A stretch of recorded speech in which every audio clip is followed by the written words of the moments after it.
Good evening, everyone. All right, well, I'm glad that I ran out of space on my last video. I started making this video, and I don't have a computer to upload my videos, so I can't do it with my regular camera. I've been using this Kindle, but we also use this in the house it's our only TV. We have it hooked up to the television to watch YouTube or Netflix. And then I use my phone and it runs out of space. I use this, it runs out of space right in the middle of a video. And I know, that may not seem like much, but to a person who's trying to just spill it all and talk and make a video talking about things that are important to me, to have it just cut off right in the middle and go cling, it's like, and I don't know, maybe a few of my subs have probably been following me from the beginning, and most, have come in during various times over the past few years, but it come and gone. But for anybody who's watched me for a couple of years or more, I mean, I'd be shocked anyone wouldn't get completely sick of me at that point. But during that time, I used to get really frustrated, like when a fire truck would go by outside, or I'd be making a video and somebody would come up and interrupt me or something, or it would cut off and I'd have to start over, and it would frustrate me. And it was only for a short period where it bothered me, and then I sat and I looked within myself and asked myself, okay, this is silly. It's not like it really affected my life or anything, but when it would happen, just like when I get angry when somebody says something about me or another person or a situation, or when an argument ensues and somebody accuses somebody of something, that's the time to look within. And so whenever I get frustrated with the situation is when I look within. And there's very few situations that frustrate me. So now when the camera clicks off, I just laugh and I say, oh well, and I go grab it. And I wanted to make this video kind of just say, hey, to start off, drop all the bullshit. Whatever you think you are, whatever you think I am, whether you know me or you don't know me, or whether we've had prior conversations before, or whether or not you judge other people or they judge you, whether or not you love yourself or you are afraid that other people don't love you, or whether you think I love myself or I love people or don't love other people. This is what I'm trying to say, to just drop all the barriers and say, here we are, you and I. I'm imagining most of you are out there, one individual in a room, or maybe outside, whatever, and you're listening to me talk about my life. And I find that fascinating, because I do the same thing, and I listen to other people talk about their life. Now, back up for a moment. I don't talk about my life, I guess. That's one thing that I don't think people really need to be interested in individual lives. I don't talk about my example, for example, my family, or what I'm doing in my work, life, other than, talking about herbs and the herbal business thing. But I have a very rich mental life that goes through a lot of different thought patterns, and I have a lot of different ideas. And I'm constantly going through new phases, new awarenesses, and these little cycles within cycles that I've learned to completely acknowledge. And the only way to really notice those is to drop the network of imagery that I have already set up in my mind to how I think the world operates. It's like when you see a picture of the United States and you see the borders and people, who think that that's what North America looks like. You know what I mean? That, when you include all the rest of it, Mexico and Canada, it's a huge place. But we've drawn these little lines and pictures to divide it into categories, and when you see past that illusion, you say, okay, it's just a bunch of open land. Well, the same way are the borders that we put up mentally for politics, let's say, that we think people have charge or have power, but the only way that they have power is because we've given it to them. For example, someone who seems very powerful because they have either A, control over other people, which is only dependent upon those people obeying, and B, those people think, or B, they think they have power because they have money. Money only buys more help to help manage your money, but without getting into the whole, philosophy of money doesn't buy happiness. We know this. So this is because of that, because it causes more heartache for a person to take care of their stuff when they have more stuff to take care of. So money is an image. It's an illusion, right?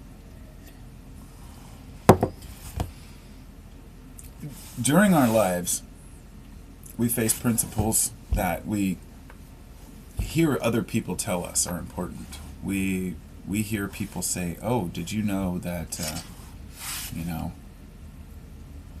that the government's trying to kill us with this or with this?" Or, "Did you know that in ancient times the people did this or this?" And the this or this ends up being something that can't be proven or disproven, or it's a theory or something that somebody had heard somewhere else.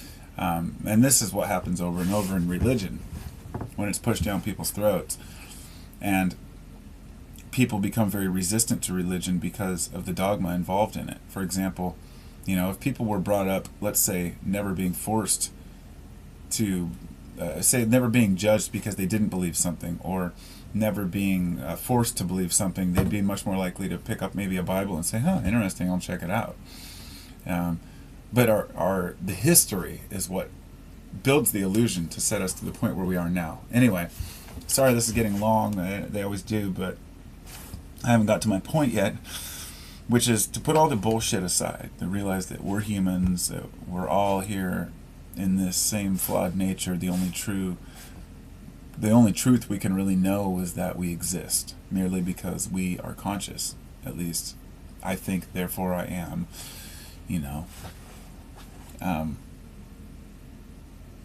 The idea that Descartes said, we are conscious, so therefore we exist, is pretty much just a philosophy that most people pass when they're moving through philosophies in life. They'll see the old, there are various names for the different groups. Some people don't even believe that we exist at all, that we're all just an illusion, and all of these are just garbage philosophies. They get pushed by the wayside because they don't help us deal with the reality. In other words, if everything's an illusion and there is no reality, then there's no reality to do philosophy within. Therefore, your philosophy is flawed because it's just a dream. Or, when was God born? No, God was always here. Well, then, how could things be eternal? And these silly arguments go nowhere. So meanwhile, while men are arguing and squabbling over, what color God's hair is, or where the location of heaven is on the map, many other men have taken to, and women, I don't mean to say men, but when I say mankind, I mean men, have moved on to the philosophy of laws, of natural laws. And this is where we all head eventually. Natural law is something that you can't dispute. Natural law is something that most people just ignore if they don't want to. In other words, if you either abide by it, you either use it to your advantage or let it control you. But natural law goes on whether or not you want it to. Examples are like the law of correspondence, or the first, Hermetic principle that the all is mental, that the universe is mental and we are mental, and that everything is mental. That can be compared to panpsychism, and the idea that everything is has an inherent quality of awareness or consciousness to it. Not conscious like we are, but that everything has purpose, if you will. That everything is energy. And quantum physics begins to correlate with these beliefs and these old stories we hear. So, I've gone on long enough. I'm just going to go into my 3 laws that I came up with earlier, and they all kind of came at once in a little cluster. This is how I'm not going to call it a revelation by any means. It's just they're little passing awarenesses that I am asking the universe for knowledge, and it hands me ideas, not as my ideas, and that's what I realize. This is what people may call the ether, the collective consciousness. The idea that you can tap into whatever you need to know, but when you feel it, you know it's right. So within these laws, my point is that within these different principles, there aren't just 7 Hermetic principles. There are 7 Buddhist principles and many Christian principles, and all these principles put together give us a general view of what a consensus reality is for humanity. What's important to all of us, not to your group or your group, but all of us. So within these laws, there's a law of correspondence, which is like your life's like a pendulum, that when you have pleasure, you'll have corresponding pain, and vice versa. And the further you swing in the pendulum one direction, the further you can swing the other. And there are some lines of thinking that you cannot experience any pleasure until you've experienced an equal amount of pain. So I'm not saying I buy that philosophy, but rather I understand it. That's also in Buddhist, philosophy. You call it. It's not a religion. It's a way of life. So my three that I came up with before I go on and on: the law of ratios, the law of cohabitation, and the law of novelty. Now, these aren't some special, I came up with these, these are things that were put in a way in my mind where I could write them down in my little book and remember them. Things that I find to be what you might call subcategories of other laws. There are hundreds of these laws that we abide by. All of us. Simple laws, cause and effect is a simple. You hit the table, it causes a sound, it causes an effect, a reaction. These are things we don't take for granted. We just say it just is, but these are the laws. So the law of ratios, and this is an interesting one, and it's going to be hard for me to explain it, but picture karma. People try to use karma as some sort of a silly notion that when you do bad, bad will happen to you. When you do good, good things will happen to you. And when they see when ancients would see the lives of people who lived a vile life, yet were always seemed to be happy, or those who lived a great life but were always suffering, well, this is how the idea of reincarnation came into being, that people must pay or suffer in either another life or in a heaven or another place. And likewise, we want a place for people to suffer when they do wrong. And this is why hell was invented, the whole idea. But in my mind, hell and heaven are both right here on earth. There are other dimensions, or whatever you might call it, after death, but we're not going that far. We're talking about this span of life as this consciousness. So the law of ratio says that there are certain things that happen in ratio, like an 80-20 or a 90-10, that always seem to happen that way. And one person might get 90% goodness or luck in their life, another person 90% unluckiness. But giving it a number or a ratio is just a way of trying to put a metaphor in something. There are certain things that are not always either good or bad in 50-50 ratio. That, we're going to get an equal of this. There are ratios which all equal out to that perfect law of correspondence. So if you can figure out what's heavier on one ratio, you can figure out that corresponding law which is lower on a different level. I guess that's the best I can explain it. The law of cohabitation, that's a simple one. That's the idea that we have to understand that people are not going to think the same as we do.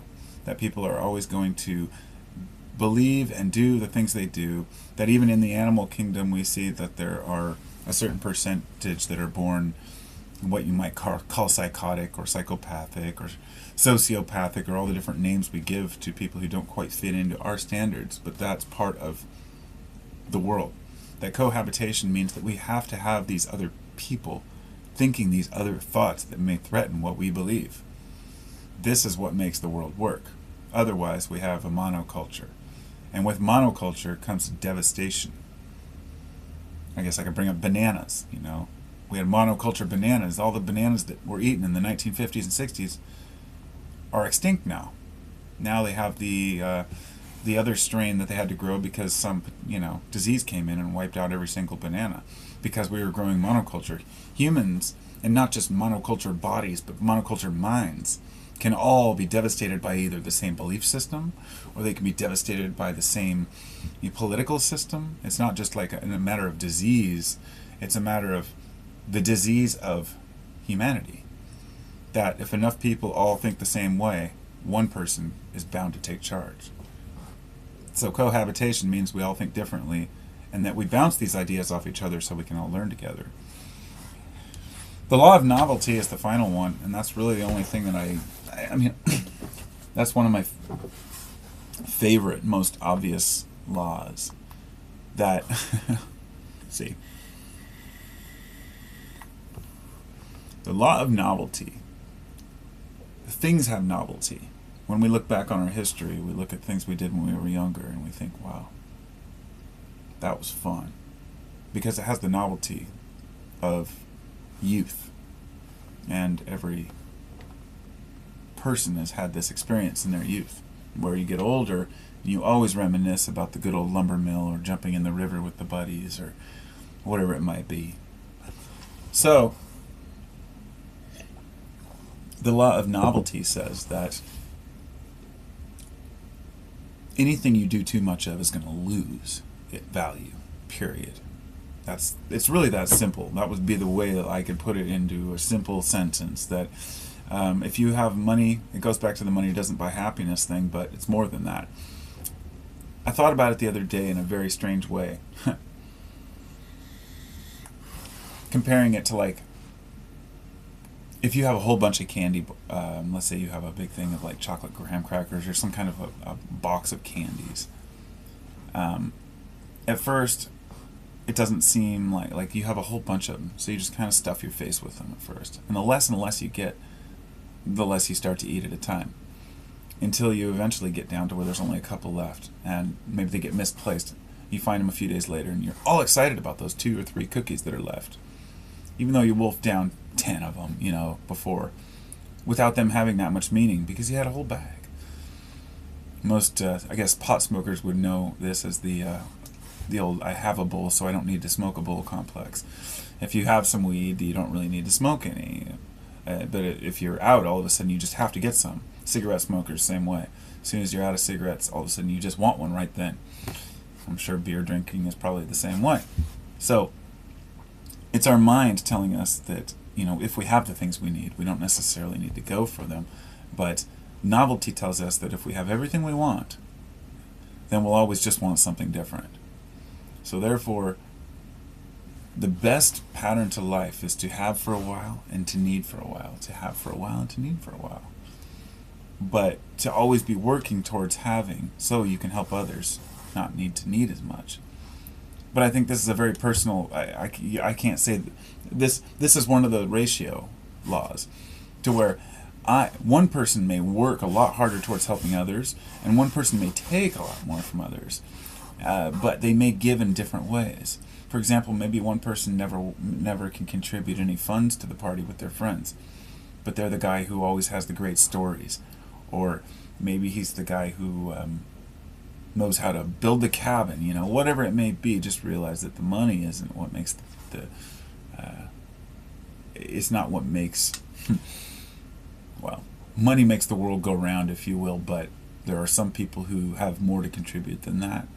So when we look at these different, it goes back to not just the law of ratios, I guess, but that law of cohabitation, different people. And that's what I mean about them all tying together. And so I just wanted to share that with people. I write these things down as I discover them and file them away. What's important to me is not to have a book that's 15 years old that's loaded with random writings, but rather to remember which ones are important. Because I write things down to remember them. If I read back over them and I just kind of scoff at myself, then there's not much to it. Numbers and interests in ancient technology and how are the pyramids built kind of stuff. But when it comes down to laws and universal truths, they're just indisputable to me. I just am totally engulfed in this understanding that you can't fight against truth. You can try to disguise it as being, natural laws, just being some random chance thing, and that doesn't matter. It doesn't matter if it's a divine law or if it's just a chance law, a biological law that's created by the universe with no chance, or no thinking or mindset. It doesn't matter because the laws exist, and that's really the point, I think. They all exist in different degrees for different people, but so if you came along with me on this journey, thanks for listening. I love being able to share this with people who are still, or who are also on the same journey, but are in different places. Some people I've spoken to are so way beyond me on this kind of stuff that